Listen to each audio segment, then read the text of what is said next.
तो जैसे कि आपको पता है कि हमने अपनी कम्युनिटी टैब में आपसे कुछ सवाल पूछे थे, मतलब कि आपके दिमाग में प्रेजेंट टाइम में स्पेस के रिगार्डिंग जो भी सवाल हैं वह आप हिंदी स्पेस से पूछ सकते हैं। तो आज का ये जो वीडियो है इसमें आपके उन्हीं सवालों के जवाब दिए जाएंगे, तो वीडियो को लास्ट तक जरूर देखिएगा।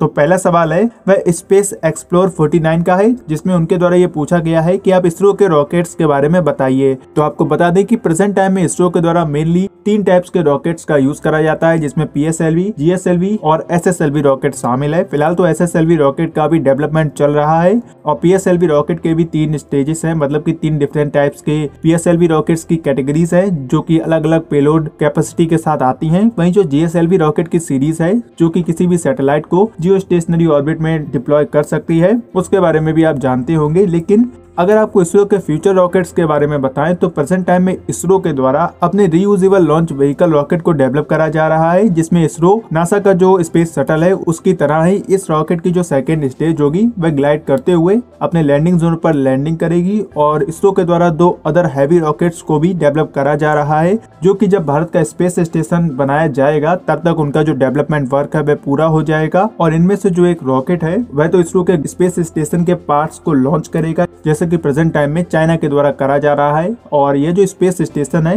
वह इस बात के ऊपर डिपेंड करता है कि भारत का जो गगनयान मिशन है वह कितना सक्सेसफुल रहता है और इसको कब लॉन्च करा जाता है। अगर इस गगनयान मिशन को 2023 में लॉन्च करा जाता है तो ये जो इसके 5 सालों के बाद, मतलब कि 2028 तक इसरो के द्वारा स्पेस स्टेशन बनाने के ऊपर जो मेन वर्क है उसको स्टार्ट करा जाएगा और शायद 2032 या फिर 2033 तक स्पेस स्टेशन इंडिया का बनके तैयार हो सकता है। और तब तक इसरो के द्वारा ये जो हाई पेलोड कैपेसिटी के साथ डेवलप करे जा रहे रॉकेट्स हैं इनका डेवलपमेंट भी पूरा हो जाएगा, जो कि इंडियन स्पेस स्टेशन तक जो सप्लाईज और एस्ट्रोनॉट्स के साथ अदर मटेरियल होता है उसको ट्रांसपोर्ट करेंगे।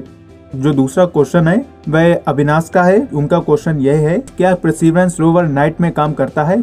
तो आपको बता दें कि नासा का ये जो परसिवरेंस रोवर है इसको एनर्जी देने के लिए सोलर पैनल्स का यूज नहीं करा गया है। ये अपने अंदर जो इसका रिएक्टर फिट है, न्यूक्लियर रिएक्टर है, उसकी मदद से ये पावर को जनरेट करता है। तो हाँ, ये जो परसिवरेंस रोवर है वह नाइट में ऑपरेट कर सकता है। लेकिन एक सवाल जो सबसे बड़ा आता है वह यह है कि परसिवरेंस रोवर को नाइट में मार्स में ऑपरेट करने के बाद हमें क्या मिलेगा, क्योंकि परसिवरेंस रोवर में इतनी लाइट्स का तो यूज करा नहीं गया है कि वह मार्स की जो नाइट होती है वहां पर देख सके, और ना वहां पर कोई इंसान रहते हैं जो कि वहां पर किसी टाइप की लाइट जला रहे हो। मतलब कि अगर आप मार्स पर नाइट में किसी भी रोबोट को ऑपरेट करते हैं तो आपको केवल आसमान में टिमटिमाते हुए तारों के सिवाय कुछ भी नहीं दिखने वाला है। इसलिए शायद नासा की तरफ से परसिवरेंस रोवर को रात में ऑपरेट नहीं करा जाता है।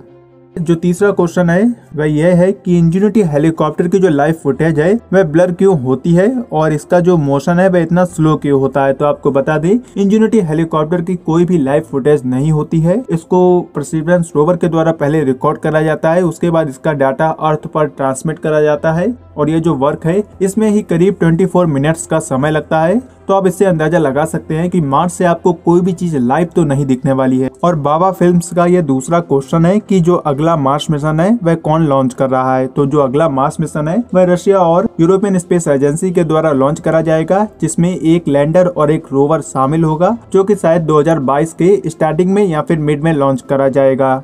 जो अगला क्वेश्चन है वह रवि का है। वो पूछते हैं how many days will ingenuity fly on Mars. तो आपको बता दें कि इंजेन्युटी हेलीकॉप्टर की जो लाइफ एक्सपेक्टेंसी है वह 31 सोल्स की थी। मतलब ये जो हेलीकॉप्टर है वह अपने डिप्लॉयमेंट के बाद 31 मार्शियन डेज तक अच्छी तरह से ऑपरेट करता रहेगा। और अगर ये जो हेलीकॉप्टर है वह 31 मार्शियन डेज के बाद भी अच्छी तरह से ऑपरेट करता है तो नासा के द्वारा इसकी जो मिशन लाइफ है वह और भी ज्यादा इंक्रीज करी जा सकती है। और जैसा इसकी प्रेजेंट टाइम में कंडीशन है, इसको देखकर ऐसा लगता है कि यह जो हेलीकॉप्टर है वह कम से कम मार्स पर 6 महीने तक बिना किसी प्रॉब्लम के ऑपरेट करा जा सकता है। लेकिन अगर मार्स पर कोई डस्ट स्टॉर्म नहीं आता है तो।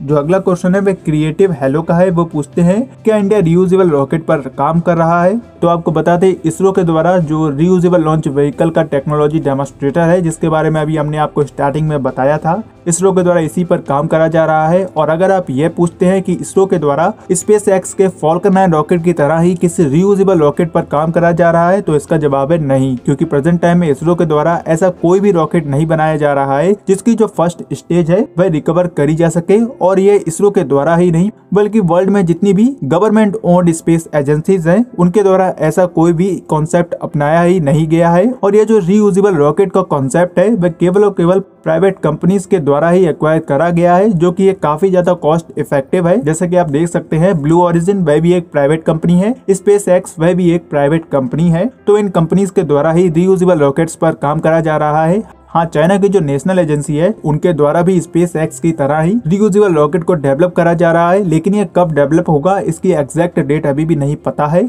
लेकिन इसरो के द्वारा ऐसा कोई प्रोजेक्ट अगर चलाया भी जा रहा है तो इसकी जो जानकारी है वह पब्लिक डोमेन में अवेलेबल नहीं है। हाँ, इंडिया की जो प्राइवेट कंपनीज हैं उनके द्वारा ऐसा कोई प्रोजेक्ट जरूर चलाया जा सकता है, जिसके बारे में आपको हिंदी स्पेस चैनल में ही देखने को मिलेगा। तो आशा करते हैं आपको अपने सभी सवालों के जवाब मिल गए होंगे और अगर आपको यह वीडियो इन्फॉर्मेटिव लगी हो तो इस वीडियो को लाइक और शेयर करने के साथ ही हिंदी स्पेस चैनल को जरूर सब्सक्राइब करें, क्योंकि आपके सब्सक्राइब करने से ही हमें मोटिवेशन मिलती है। तो मिलते हैं अगले वीडियो में, तब तक के लिए जय हिंद, जय भारत, वंदे मातरम।